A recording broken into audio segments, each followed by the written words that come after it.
नमस्कार and welcome to all of you in global lookout. दोस्तों, आप लोगों को पता होगा कि 14 जुलाई 2023 को इसरो ने चंद्रयान 3 को लॉन्च किया था और 3 मून मिशन जो है वो इसरो लॉन्च कर चुका है। ये वाला जो था ये तीसरा था, इसीलिए इसको चंद्रयान 3 बोला गया। और इसके बारे में अगर आप लोग देखो तो अभी कुछ दिन पहले ये न्यूज आई थी कि ये अर्थ का ऑर्बिट छोड़ के मून के ऑर्बिट में एंटर कर चुका है। और मून के ऑर्बिट में जब ये एंटर किया तो जो ऑर्बिट चेंज करते ही जो मून की वीडियोस थी वो इसने भेजी है, वो इसरो ने जो है वो पब्लिश की है। यहाँ पर आप लोग देख सकते हो, इसरो की ये वेबसाइट है। यहाँ पर ये जो वीडियो है, पहला जो आप लोग कह सकते हो वीडियो है इस चंद्रयान मिशन के थ्रू, वो ये इसरो ने पब्लिश किया है। इस तरह का वीडियो इतना क्लोज से मून को आप आई डोंट थिंक आप लोग ने पहले कभी देखा होगा। इतना क्लियरिटी से मून का सरफेस जो है वो आई डोंट थिंक भी पहले आप लोग ने कभी देखा होगा। और ये वीडियो जो है वो इसरो ने पब्लिश किया हाल में। इसको पूरा आप लोग यहाँ पर देख सकते हो कैसे ये रिवॉल्व कर रहा है मून के इर्द गिर्द। प्लस अब तक ये कहा जा रहा है कि सब कुछ जो है जितना भी जैसे भी प्लान किया गया था उसी तरीके से हुआ है। सारे कंपोनेंट, सारे जो पुर्जे हैं इसके वो सही सलामत है। लेट्स सी क्या होता है। 23 अगस्त जो है उसको बताया जा रहा है कि इसका जो लैंडर है वो लैंड करेगा मून पे। और सबकी नज़र फिर आप लोग कह सकते हो कि इसी दिन पे जो टिकी हुई है। जो आप लोग खुद ही सोचो कितने सालों की इसमें मेहनत जो है वो लगाई होगी हमारे जो इसरो के साइंटिस्ट हैं, जो भी वहाँ पर काम करने वाले लोग हैं उनने। और जाहिर सी बात है जब इतनी मेहनत लगेगी तो एक काफ़ी ज़्यादा पॉजिटिव सेंटिमेंट जो है, काफ़ी ज़्यादा आप लोग कह सकते हो कि प्राउड जो है वो इन लोगों को फील हुआ होगा जब इस तरह की वीडियो उनने देखी होगी। और इससे भी ज़्यादा प्राउड फील होगा 23 अगस्त को जब फाइनली सक्सेसफुली हमारा जो लैंडर है वो लैंड करेगा मून पे। ट्विटर पे आप लोग देख सकते हो इस जो मिशन है चंद्रयान 3, इसको लेके इसरो ने अलग ही आप लोग कह सकते हो अकाउंट जो है वो बना दिया है। और उसके थ्रू सारे जो पोस्ट है, अब सारे जो अपडेट्स है वो देते रहते हैं इस लॉन्च के बारे में। अभी 5 अगस्त को इस तरीके की न्यूज़ आई थी कि ये जो चंद्रयान 3 है ये अर्थ का ऑर्बिट जो है ये छोड़ने वाला है। इसके बाद फिर और मून के ऑर्बिट में एंटर करने वाला है। और LOI यहाँ पर लिखा दिखेगा आप लोग को, इसका मतलब है लूनार ऑर्बिट इंसर्शन। तो फिर इसने जो ये अर्थ का ऑर्बिट है इसमें एंटर कर लिया और इस फेज को कहा जाता है लूनार ऑर्बिट इंसर्शन, जब ये लूनार के ऑर्बिट में एंटर करता है। और उस टाइम का ये जो वीडियो है ये पब्लिश किया गया है वो है। और ये चीज़ अगर आप लोग देखो ना तो तुरंत जो अपडेट्स है ये तुरंत आती जा रही है। ये बहुत ही ज़्यादा ज़रूरी थी क्योंकि आप लोगों को मैं पहले भी बता चुका हूँ कि चंद्रयान 1 जो भेजा गया था इंडिया के थ्रू, उसमें USA का भी जो एक ऑर्बिटर था वो था और इंडिया के जो ऑर्बिटर था वो था ही। तो इन दोनों ने ही आप लोग कह सकते हो कि अपना जो एक्सप्लोरेशन है, जो भी इन लोग ने चेक किया होगा मून के साउथ पोल को उस समय। और ये चीज़ अगर आप लोग देखोगे ना तो पहले इंडिया ने पता लगाया था, इंडिया को इस तरीके के एविडेंस मिले थे कि मून पे वाटर वेपर्स भी अवेलेबल है। लेकिन उस समय इसरो का जो आप लोग कह सकते हो कि मीडिया लिंकेज या फिर इस तरह से ट्विटर पे उतना ज़्यादा प्रेजेंस था नहीं, इसीलिए ये जो इन्फॉर्मेशन ये इंडिया के देने से पहले USA का भी जो एक इसमें ऑर्बिटर था जिसको भी इस तरीके के एविडेंस मिले थे उसने दे दिया था। इसीलिए ये कहा जाता है कि USA जो है उसने मून पे जो वाटर है उसको खोज निकाला, जबकि रियलिटी ये है कि उससे पहले जो इंडिया का ऑर्बिटर था उसने इस चीज को पता लगाया था। खैर कुछ भी हो, इंडिया के मिशन में चंद्रयान 1 जो मिशन था उसमें ये पता चला था दुनिया को कि मून पे भी वाटर की प्रेजेंस जो है वो हो सकती है। तो ये चीज़ तो कोई भी क्लेम नहीं कर सकता, इस चीज़ में तो कम्प्लीटली हम लोग को श्योरिटी है।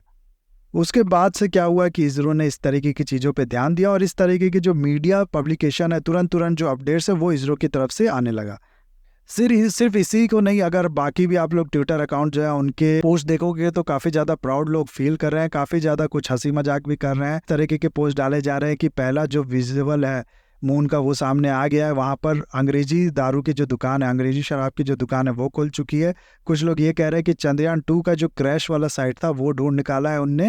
हो सकता है ये सही भी हो, मैं इसको रिजेक्ट नहीं कर रहा, लेकिन इस तरीके की बातें और काफ़ी ज़्यादा प्राउड फीलिंग वाली जो बातें हैं इंडियंस की तरफ से वो इस पर की जा रही है ना। अब इन पूरे चीज़ को अगर आप लोग देखो ना तो एक सवाल यहाँ पर उठाया जा रहा है कि क्यों इंडिया को इतना ज़्यादा टाइम लग गया। इंडिया को 40 दिन का टाइम जो है वो लगने वाला है। ये 23 तारीख को ये जैसा कि मैंने आप लोग को बताया लैंड करने वाला है मून पे। तो ये सवाल उठाया जा रहा है कि USA का जो मिशन था उसको 4 दिन लगता है, 4 दिन में वो मून पे अपना जो सैटेलाइट होता है या फिर जो भी उसके इन्वेस्टिगेशन करने वाली जो इक्विपमेंट्स होते हैं वो भेज देता है। फिर लूना 2 की बात होती है, इसने सिर्फ 34 घंटे में ही अपना जो पूरा ये मिशन था, पूरा आप लोग कह सकते हो स्पेसक्राफ्ट था वो भेज दिया था। चाइना ने भी 4-5 दिन में अपना भेज दिया था। तो बाकी कंट्रीज को कुछ घंटे लगते हैं, कुछ दिन लगते हैं आप लोग कह लो, लेकिन इंडिया को क्यों 40 दिन इकट्ठे लग गए? क्या इसमें कमी है हम लोग में, या फिर क्यों इतना टाइम लग रहा है? इस तरीके की बातें यहाँ पर की जा रही है। तो इसमें मैं आप लोग को बता दूं कि दरअसल होता क्या है ना कि दो चीज है यहाँ पर। सबसे पहले तो बाकी जो तेजी से भेजे जाते हैं इस तरीके के स्पेस क्राफ्ट मून पे तुरंत भेजे जाते हैं, कुछ घंटों में भेजे जाते हैं, वो होते हैं मेन्ड एयरक्राफ्ट। उसमें अगर आप लोग देखो तो ज्यादा टाइम लगाना सही नहीं रहता, क्योंकि जो जो आप लोग कह सकते हो खाने पीने की कमी या फिर फूड वगैरह की कमी जो है ये भी हो सकती है, या फिर लोगों को ज्यादा देर ऐसे रखना बिना मतलब कि ये ठीक भी नहीं है।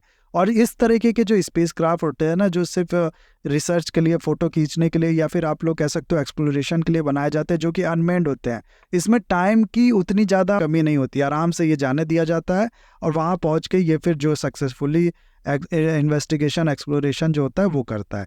दूसरी बात आती है यहाँ पर टेक्नोलॉजी की। दरअसल होता क्या है ना कि यूएसए हो गया, चाइना हो गया, या फिर आप लोग कह लो रशिया भी हो गया, यूएसएसआर पहले कहना ठीक होगा, इनने जो अपना मिशन भेजा था, जो भी स्पेसक्राफ्ट भेजा था, इनने हायर टेक्नोलॉजी का इस्तेमाल करके भेजा था। इनके पास काफ़ी ज़्यादा एडवांस रॉकेट्स थे, काफ़ी ज़्यादा थ्रस्ट पैदा करने वाले रॉकेट्स थे, और इंडिया के पास वो रॉकेट्स नहीं है इस समय। ये कंट्री, चाइना को अगर आप लोग छोड़ दो, यूएसएसआर हो गया या फिर यूएसए हो गया, ये डेवलप्ड कंट्रीज है, इनकी पर कैपिटा इनकम जो है वो बहुत ज़्यादा है, इनको लोगों पे उतना ज़्यादा पैसा खर्चा नहीं करना, तो ये काफ़ी ज़्यादा पैसा जो है वो खर्चा कर सकती है। इसरो इतना पैसा खर्चा जो है वो नहीं कर सकती सिर्फ एक मिशन पे, इसीलिए इसरो जो है वो इस्तेमाल करती है जुगाड़ का। क्या ये जुगाड़ करती है उसको समझने से पहले जो ये भेजती है यूएसए और यूएसएसआर अपना स्पेसक्राफ्ट, वो कैसे भेजती है ये समझो आप लोग। डायरेक्टली यहाँ से लॉन्च किया जाता है और सीधे भेज दिया जाता है मून पे, और वहां पर जाके फिर थोड़ी देर के लिए ये कंट्रोल्ड वे में लैंड करता है।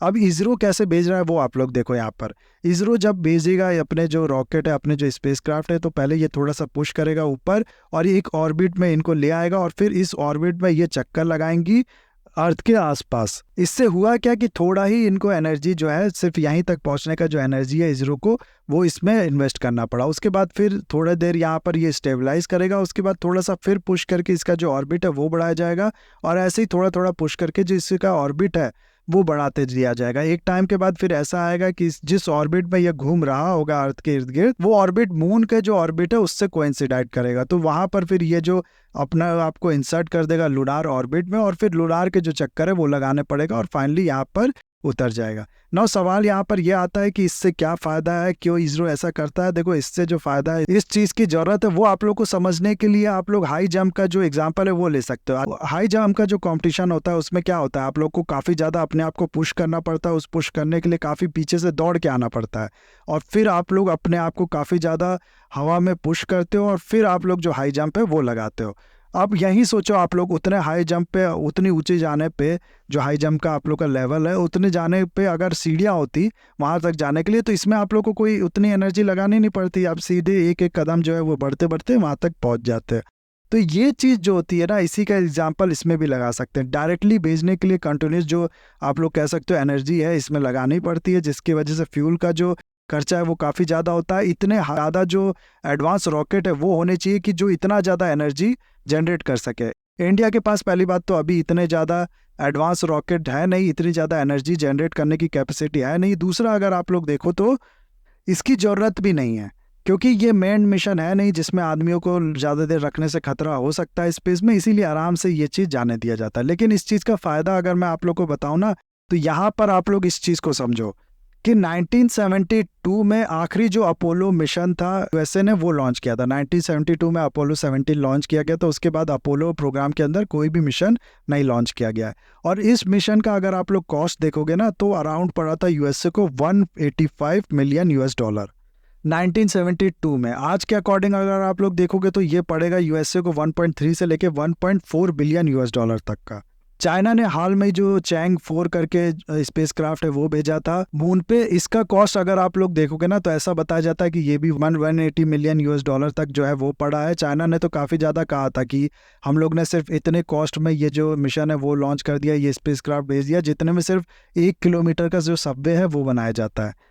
अब ये सबवे बनाना आप लोग खुद ही समझ सकते हो कि अलग अलग जो जगह है, अलग अलग एरिया के अकॉर्डिंग इसका जो प्राइस है वो चेंज होता रहता है। तो इस तरीके के से जो प्राइस है वो नहीं बताया जा सकता है, लेकिन फिर भी इस तरीके के अंदाजे लगाए जाते हैं कि 180 मिलियन के आसपास जो है वो इसको लगे हैं। ऐसे यूएसएसआर का भी अगर आप लोग देखोगे ना, तो उस टाइम पे लूना 1 जब इसने भेजा था, लूना 2 जब भेजा था 1960 1950s में, तब भी ये बहुत ज़्यादा महंगे थे। आज के हिसाब से अगर आप लोग देखो तो इसका कॉस्ट भी बिलियंस में आएगा।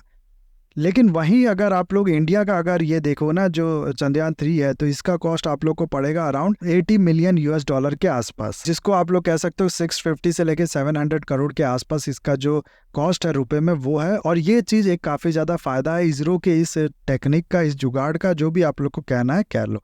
प्लस जरूरत भी नहीं ना, मान लो डायरेक्टली भेजने की जरूरत क्यों, एक्स्ट्रा पैसा खर्चा करने की जरूरत क्या। ऐसा तो नहीं है कि 40 दिन जो है उसमें इसरो बहुत कुछ पता लगा लेगी। अरे जब वो पहुंचेगा आराम से, उसके बाद इन्वेस्टिगेशन एक्सप्लोरेशन जो है वो किया जाएगा। तो इस सब चीज़ों को देखते हुए जो ये है वो किया गया। इनफैक्ट मैं आप लोग को बताऊं तो बीच में इस तरीके की भी बातें होने लगी थी कि इसरो का ये जो मिशन है वो आदि पुरुष जो मूवी बनी है उससे भी कम पैसे में जो है वो भेजा है इसरो ने चंद्रयान 3। तो इस तरीके के भी जो चीज़ें हैं, इस तरीके के भी जो फायदे हैं, वो इसरो के इस टेक्निक का इस्तेमाल करने से मिला है।